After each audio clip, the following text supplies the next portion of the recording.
हथियार बना लिया था। लेकिन फिर इन्वेस्टिगेशन की तकनीकों में ऐसा विकास हुआ कि आज मोबाइल फोन्स किसी भी क्रिमिनल तक पहुंचने का जरिया बन चुके हैं। उसी तरह आजकल सीसीटीवी कैमरास क्रिमिनल एक्टिविटीज पर नजर रखने का एक जरिया है। हमारे घर, ऑफिस, दुकान, सिग्नल्स, चौराहे, गली मोहल्ले, हर जगह सीसीटीवी कैमरास लगे हैं। लेकिन फिर भी कुछ क्रिमिनल्स इतने शातिर होते हैं कि वो इन सीसीटीवी कैमरास में भी सेंध लगा देते हैं। और इस केस में मोबाइल फोन्स और सीसीटीवी कैमरास ने ऐसा रोल अदा किया कि आप ये सोचकर हैरान रह जाएंगे कि आजकल तकनीक का विकास और उसका गलत इस्तेमाल कैसे कैसे अपराध को जन्म दे रहा है।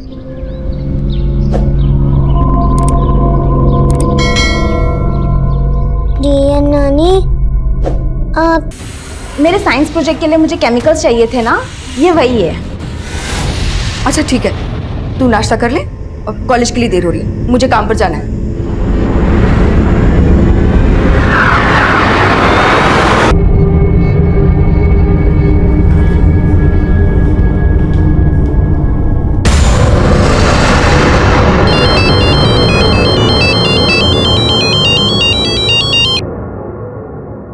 हाँ पूजा बोल। ज्योति दीदी, स्नेहा है क्या आपके घर पे? स्नेहा? नहीं, यहाँ तो नहीं आई। दीदी पता नहीं, सुबह तो बोल रही थी कि तबीयत खराब है और स्कूल नहीं जाएगी, और अब पता नहीं कहाँ चली गई है।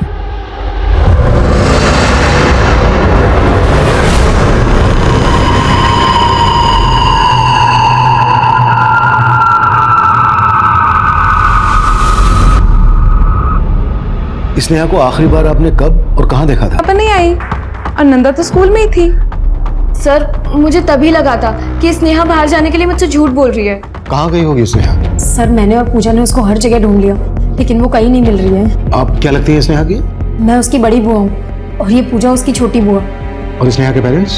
स्नेहा की मदर नहीं है, बस पूजा, स्नेहा और स्नेहा के फादर, यानी कि हमारे बड़े भैया, ये तीनों ही साथ में रहते हैं। स्नेहा के फादर कहाँ हैं? वो ऑफिस के काम से आउट ऑफ स्टेशन गए हैं, रात तक वापस आ जाएंगे। सर प्लीज प्लीज स्नेहा को ढूंढ दीजिए। आप चिंता मत कीजिए, हम स्नेहा का पता लगा लेंगे। वैसे किसी पर शक है आपको? नहीं, हमें तो कुछ भी समझ में नहीं आ रहा है।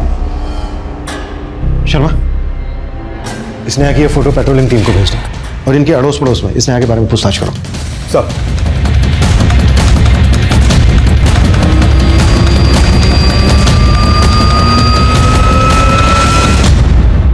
मैंने तुम्हें कितनी बार बोला है स्नेहा का ध्यान रखा करो।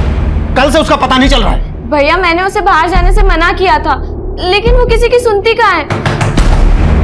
सर, स्नेहा का कुछ पता चला? आप? सर, मैं हिमांशु, स्नेहा का फूफा, ये उसके फादर। हमने पूछताछ की स्नेहा के बारे में। स्नेहा को कल सुबह 11 बजे के आसपास शिवनगर के मोड़ पर देखा गया था। हाँ साहब, ये वही बच्ची है जो मुझसे शिवनगर जाने का रास्ता पूछ रही थी। शिवनगर? शिवनगर में तो मेरी सास, मतलब स्नेहा की नानी रहती है। स्नेहा की नानी? हाँ। आप स्नेहा की नानी का नंबर और एड्रेस हमें दीजिए।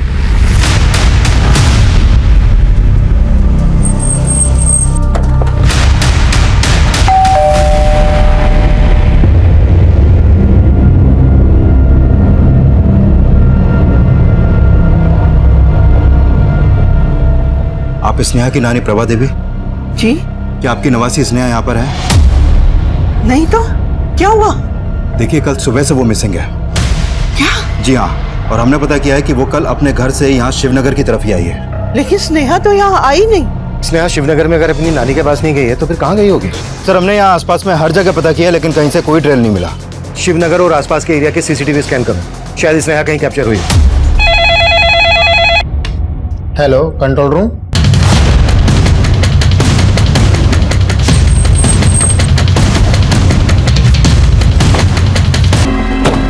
स्नेहा 3 दिन पहले गायब हुई थी, लेकिन उसकी फिरौती के लिए कोई कॉल नहीं आया।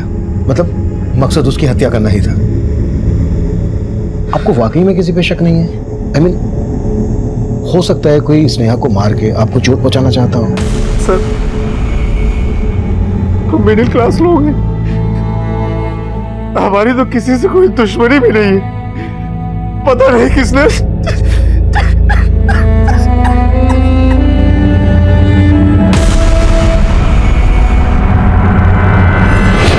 प्लीज कुछ भी करके ना इस वीडियो को इस साइड से हटवा दो। मैं इसके लिए कुछ भी करने के लिए तैयार हूँ। तू बोलती तो हटवा दूंगा, लेकिन इसके 3 लाख लगेंगे। 3 लाख? हाँ। आखिर ये तो वो मेरा ही खून ना। लेकिन अब मैं तुम्हें और शराब पीने नहीं दूंगी। तुम जाओ, फ्रेश हो जाओ, मैं तुम्हारे लिए खाने के लिए कुछ बनाती हूँ। जाओ।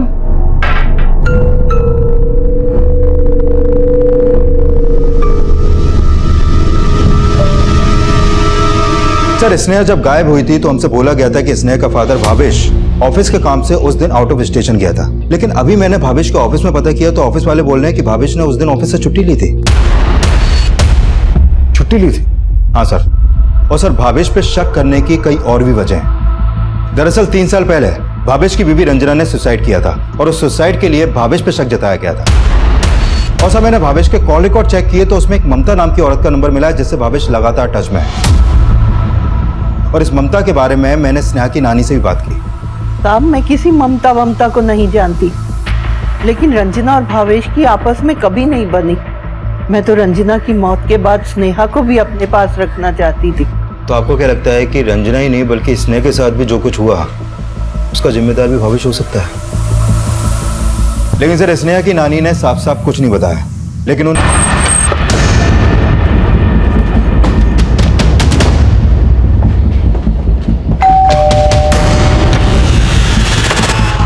भावेश यही है ना? हाँ सर, अंदर है। सर, आप लोग यहाँ? तुम ना घर पे मिले हो ना ही ऑफिस में, और हमने पता किया तुम वहां के अलावा सिर्फ यहीं मिलते हो। सर, ये आप कैसी बात कर रहे हैं? पांडे,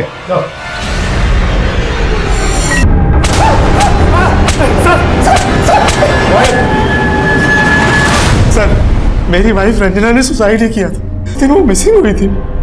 मैं तो शहर में ही नहीं था। पता है हमें, कहाँ था तू?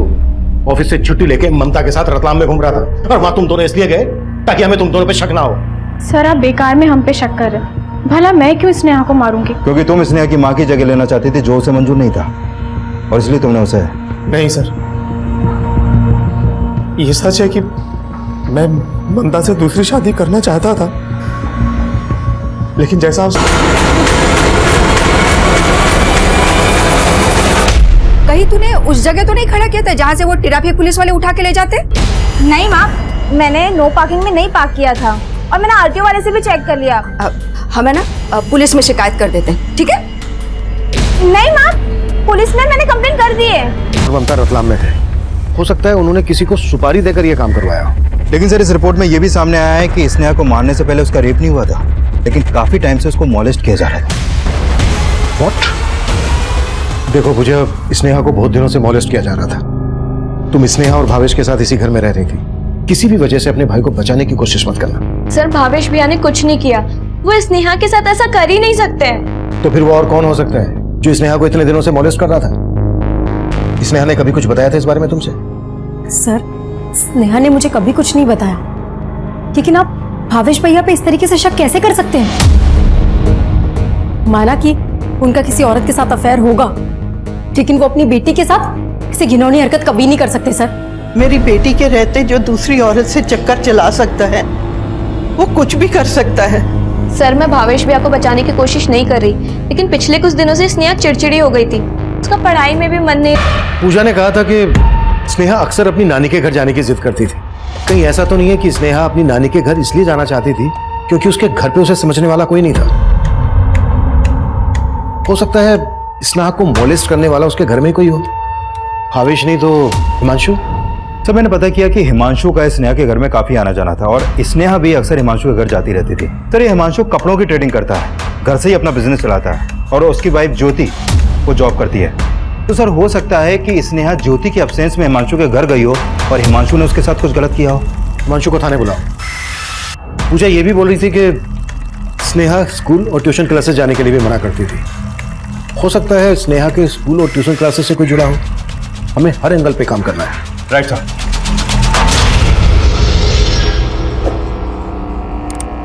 रितेश, मैंने तुम्हें इतने मुश्किल से 3 लाख का इंतजाम करके दिया, लेकिन वो वीडियो अब तक उस साइट पर है। अरे वो सिर्फ आज ही दिखेगा, कल से वीडियो उस साइड से हट जाएगा, तो टेंशन मत ले, तेरा काम हो जाएगा। देख, मेरा काम हो जाना चाहिए। हाँ, निमिता, किससे बातें कर रही थी? माँ, मैं वो अपने फ्रेंड से बात कर रही थी। उसकी पुलिस में पहचान है ना, तो उसे कह रही थी कि मेरी स्कूटर ढूंढने के लिए ना पुलिस से सिफारिश करे।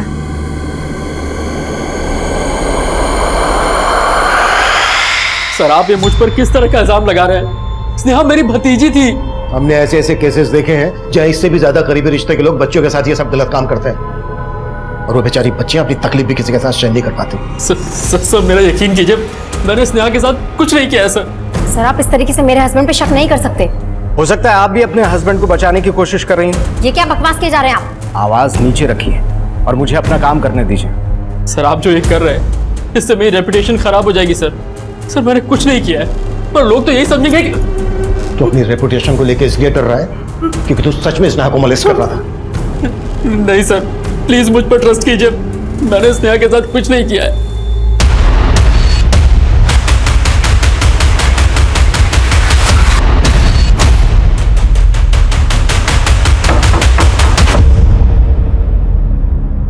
सर, स्नेहा के साथ जो कुछ भी हुआ उसे सुनकर मुझे भी काफी धक्का लगा है। लेकिन हमें पता चला है कि स्नेहा यहाँ ट्यूशन आने से अक्सर मना करती थी। कहीं तू नहीं तो उसके साथ? सॉरी सर, आप ये क्या बोल रहे हैं? आप जैसा सोच रहे हैं मैंने वैसा कुछ भी नहीं किया है। लेकिन सर, काफी टाइम से स्नेहा के साथ कुछ भी अच्छा नहीं चल रहा था। इस बात की भनक मुझे काफी टाइम पहले हो गई थी। मतलब ये कि सर, शुरू में स्नेहा पढ़ाई में काफी इंटेलिजेंट थी, लेकिन अचानक लास्ट सेमेस्टर में वो फेल हो गई। इसके बारे में मैंने उसके फादर से कई बार बात की कि शायद स्नेहा को कोई परेशानी होगी, लेकिन सर मुझे नहीं पता था कि स्नेहा की प्रॉब्लम इतनी बड़ी होगी। कहने का मतलब है कि मोहित भी स्नेहा के साथ? सर, ये मोहित एक बिगड़ा हुआ लड़का है, 12th में 2 बार फेल हो चुका है। हो सकता है इन सब में इन्वॉल्व हो।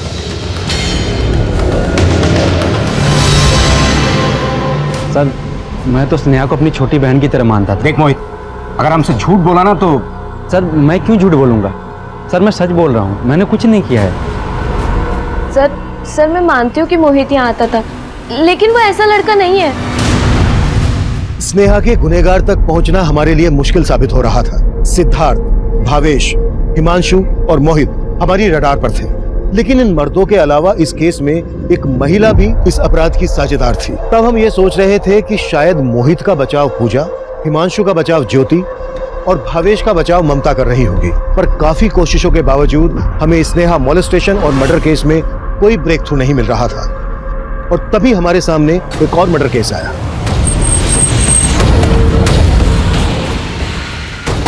जैन, इधर से पीछे करो।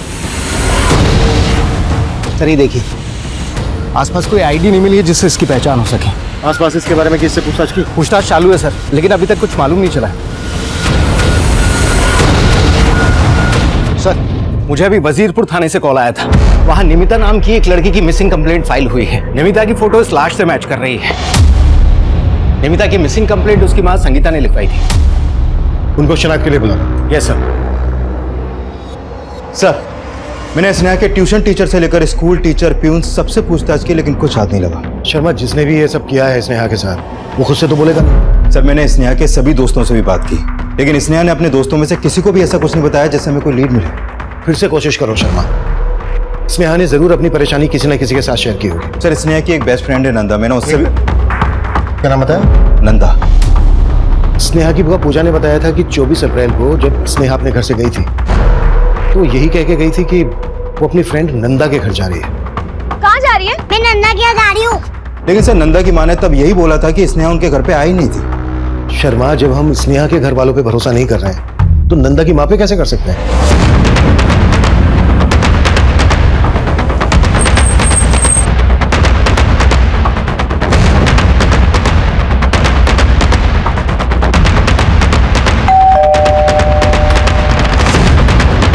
जी,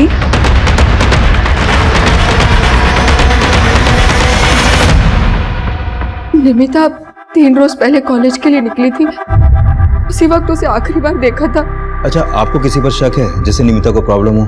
I mean, निमिता ने इस बारे में आपसे कभी कुछ शेयर किया? नहीं, पर जब से उसकी स्कूटर चोरी हुई थी ना, वो बहुत परेशान रहने लगी थी। निमिता का स्कूटर चोरी हुआ था? हाँ, वो चित्तरंजन पार्क से। उसने पुलिस कंप्लेंट भी की थी।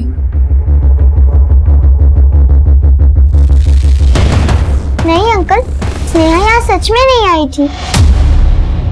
आप तो उस वक्त स्कूल में थे, हो सकता है उस वक्त वो यहाँ आई हो। लेकिन सर हम झूठ क्यों बोलेंगे, स्नेहा यहाँ नहीं आई थी।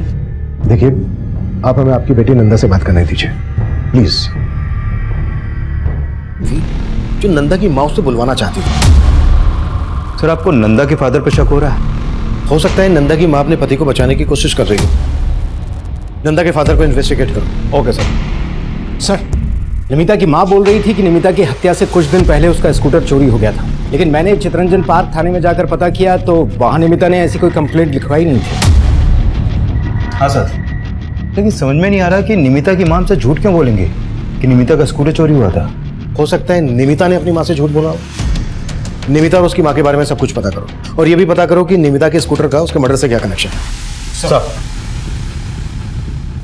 ये सब उस रंजना की माँ का किया धरा है। आज उसके कारण मुझ पर मेरी बेटी के। भावेश परेशान मत हो, पुलिस तुम्हारा कुछ नहीं बिगाड़ पाएगी।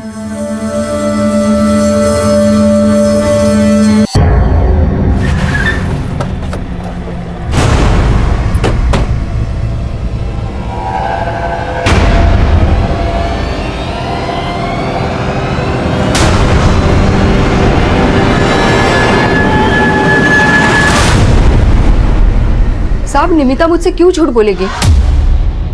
उसी ने मुझसे कहा था कि चितरंजन पार्क के पास से उसका स्कूटर चोरी हुआ है। लेकिन चितरंजन पार्क थाने में निमिता के स्कूटर चोरी होने की कोई मिसिंग कंप्लेंट दर्ज नहीं हुई है। क्या?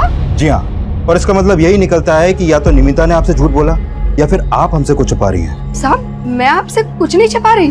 निमिता के कॉल रिकॉर्ड में इस रितेश नाम के लड़के का नंबर मिला। निमिता रितेश के काफी टच में थी।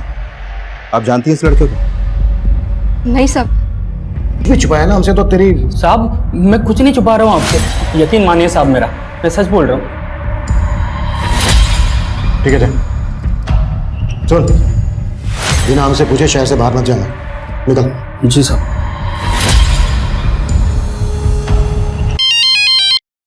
हाँ बोलो पांडे। सर, निमिता के कॉलेज में शिवम नाम का एक लड़का पढ़ता है। इसके फादर का एक ऑटो गैराज है। निमिता के दोस्तों से पता चला है कि निमिता का स्कूटर शिवम के पास देखा गया है।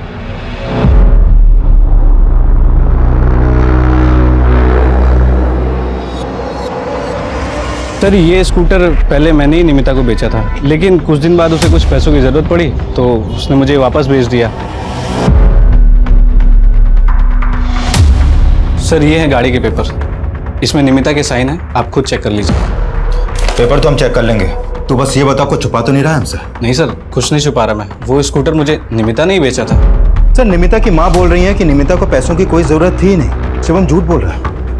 शिवम और रितेश दोनों के बारे में सब कुछ पता करो, और ये भी पता करो कि निमिता ने अगर वाकई में पैसों की जरूरत के लिए अपना स्कूटर बेचा तो उसे इतने सारे पैसों की जरूरत क्यों आन पड़ी थी। Okay sir.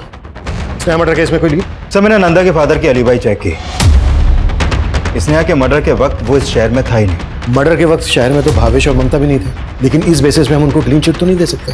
Sir, clean chit तो हम सिद्धार्थ और मोहित को भी नहीं दे रहे, लेकिन गौर करने वाली बात यह है कि स्नेहा के मर्डर के वक्त ये दोनों ही इस शहर में थे, और अभी तक इन दोनों में से किसी के भी खिलाफ कुछ नहीं मिला है। अगर इसमें नंदा के फादर इन्वॉल्व नहीं है तो नंदा के स्टेटमेंट के मुताबिक वो कहाँ गए थे? स्नेहा की वजह से तुम तो छुट्टी लेके बैठ गई हो, मुझे तो काम करना पड़ेगा ना। देखो, जो हुआ सो हुआ, अब तुम दोनों अपने बारे में सोचो। तुम्हारा भाई तो पहले उस औरत के चक्कर में तुम्हारी भाभी का दुश्मन बन गया, और अब स्नेहा। देखो, तुम दोनों अपना अपना हिस्सा मांग लो, वरना बहुत पछताओगी। जीजा जी, यहाँ इतना सब चल रहा है और आपको हिस्से की पड़ी है, कम से कम इतनी शर्म तो रखिए कि किस वक्त क्या बोलना चाहिए।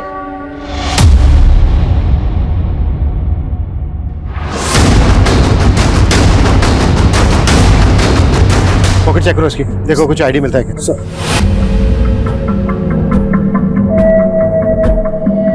नहीं सर, कोई आईडी नहीं मिला है। आसपास देखो कुछ मिलता है क्या, और इसके बारे में पता करो। पांडे सर, 1 महीने में 30 मर्डर केस है हमारे इलाके में, और किसी भी केस में अभी तक हमें कोई ढंग की लीड नहीं मिली। हमें जल्द से जल्द कुछ करना होगा, नहीं तो मीडिया। हाँ शर्मा। सर, रितेश और शिवम ये दोनों एक दूसरे से फोन पर काफी टच में हैं, और पता चला है कि ये दोनों मिलकर ड्रग्स बेचने का धंधा करते हैं।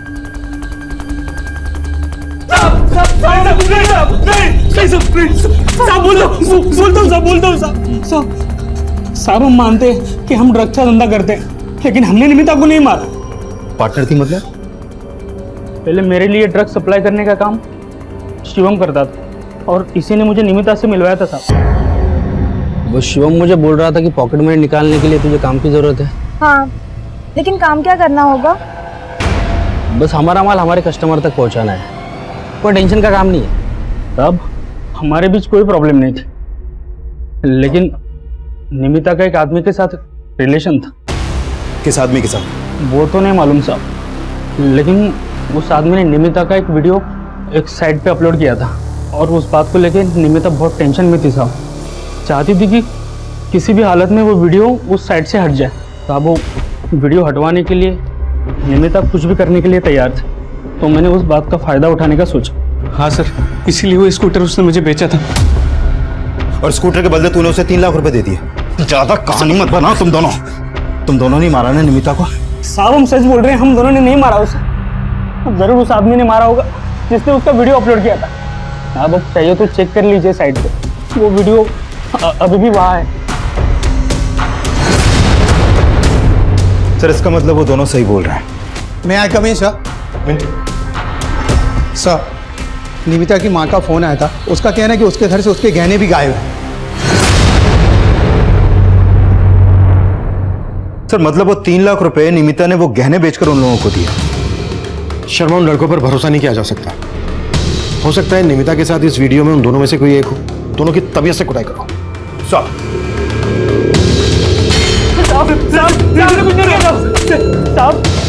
साहब हम सच बोल रहे हैं, हम उस वीडियो में नहीं है, हमने निमिता को नहीं मारा था। शर्मा, पता करो इस साइट पे निमिता का ये वीडियो कौन से आईपी एड्रेस से अपलोड हुआ था। सर, उस आदमी की पहचान पता चली जिसकी लाश मिली थी। इसका नाम हरीश है, एक केबल टीवी डिस्ट्रीब्यूटर के यहाँ काम किया करता था। कौन cable TV distributor? VK cable. इसके मालिक का नाम है विनय सिंह। और इस हरीश की फैमिली कहाँ रहती है? सर हरीश की फैमिली तो यूपी में रहती है, लेकिन ये यहाँ विनय सिंह की दुकान पे रहा करता था। मैंने इस विनय सिंह को थाने में बुलवा लिया।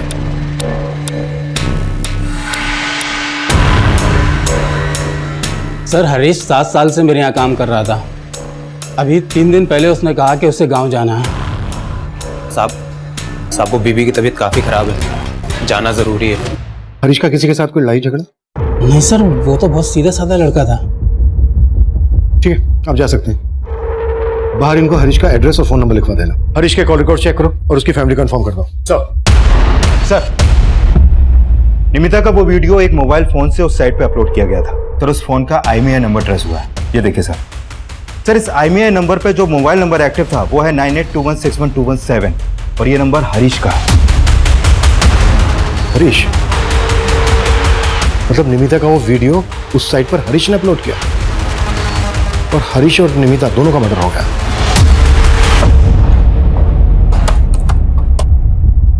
निमिता के साथ वीडियो में जो ये आदमी है उसका फेस जानबूझकर ब्लर किया गया है। अगर ये वीडियो हरीश ने अपलोड किया है तो ऐसा क्यों करेगा? कहीं ऐसा तो नहीं है कि निमिता के साथ जो ये आदमी है वो हरीश का मालिक विनय हो? सर आप पूरी दुकान की तलाशी लो। क्या हुआ सर? बताते हैं।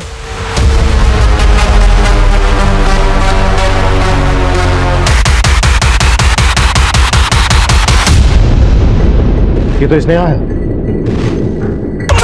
अरे मुझे सर मैं सच कह रहा हूँ सर, मैंने कुछ नहीं किया सर। मैं उन वीडियो के बारे में कुछ नहीं जानता हूँ सर। तू ही है उन बच्चियों के साथ और निमिता के साथ भी। तू ही उन बच्चों को ब्लैकमेल कर रहा था, है ना? नहीं सर मैं कुछ नहीं जानता सर मुझे छोड़ो सर। कुटस सर अभी पांडे का फोन आया था। उसने बताया कि उसने स्नेहा के घर वालों को स्नेहा और उस अज्ञात आदमी का वीडियो दिखाया था, लेकिन स्नेहा के घर वालों ने उस आदमी को पहचानने से इनकार कर दिया। लेकिन जब पांडे ने वो वीडियो निमिता की माँ को दिखाया तो निमिता की माँ ने उस आदमी को आइडेंटिफाई किया। उस आदमी का नाम मुकेश है सर, जिसके घर में निमिता की माँ काम करती है। और ये मुकेश जिस मोहल्ले में रहता है उस मोहल्ले में स्नेहा की नानी भी रहती है। उठा लो सर।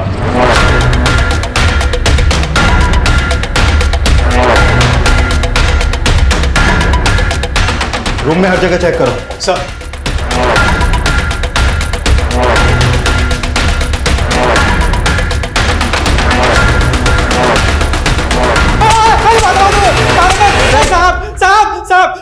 साहब मैंने कुछ नहीं किया साहब, मैंने कुछ नहीं किया साहब। जितना टाइम लगाएगा ना उतनी कुटाई होगी तेरी। सब कसम से बोलता हूँ मैंने तो सिर्फ घर में कैमरे लगवाए थे। हरीश का टीवी केबल कनेक्शन हमारे पास था, इसलिए मैंने उससे कहा कि सीसीटीवी पहचान वाला है कोई तो बताओ। तब उसने बोला हाँ साहब मैं जानता हूँ। मेरी बुद्धि फिर गई थी। बच्चों के साथ सब कुछ मैं वैसे ही किया करता था और उनका वीडियो बनाकर देखने में मुझे मजा आता था साहब। और तेरी बीवी तेरे लिए उन बच्चों को घर लेकर आती थी। हाँ साहब, मैं अपने पति को औलाद तो ना दे सकी, फिर उन्होंने भी मेरे करीब आना बंद कर दिया। उनके सिवा मेरा कोई नहीं है। उनकी खुशी के लिए मैं मोहल्ले के बच्चियों को बहला फुसला कर घर ले आती थी। स्नेहा अपने नानी के घर रहने आती थी। नहीं सेठ, धमकी नहीं, बस मुझे 5 लाख चाहिए। और मैं उसके धमकी में नहीं आया तो उसने मेरा और निमिता का वो वीडियो अपलोड कर दिया सर।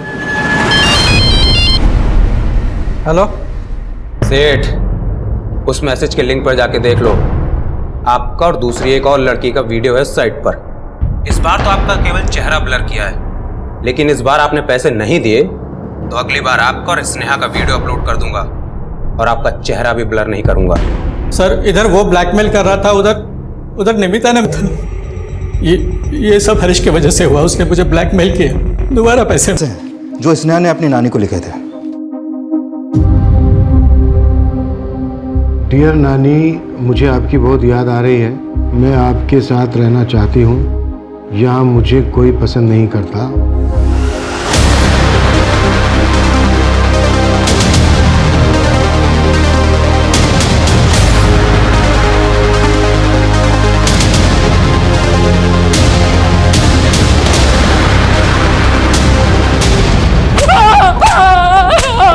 बता रही है सर, मैं मानता हूँ सर, मेरा और पूजा का रिलेशन था सर, और स्नेहा ने हम दोनों को एक साथ देख लिया था सर। पूजा बुआ चले क्या? सर हमने स्नेहा को समझा दिया था कि वो ये बात किसी से ना कहे, लेकिन सर मैं सच कह रहा हूँ, हमने स्नेहा को नहीं मारा सर। हिमांशु जीजू ने नहीं मरवाया था स्नेहा को, बल्कि लेकर आ गई और बात बहुत आगे बढ़ गई थी सर। इसलिए मोहित ने अगले दिन। और तुम्हें और मोहित को ये सब करने के लिए हिमांशु ने नहीं सर, हिमांशु जीजू को तो इस बारे में कुछ भी मालूम नहीं था।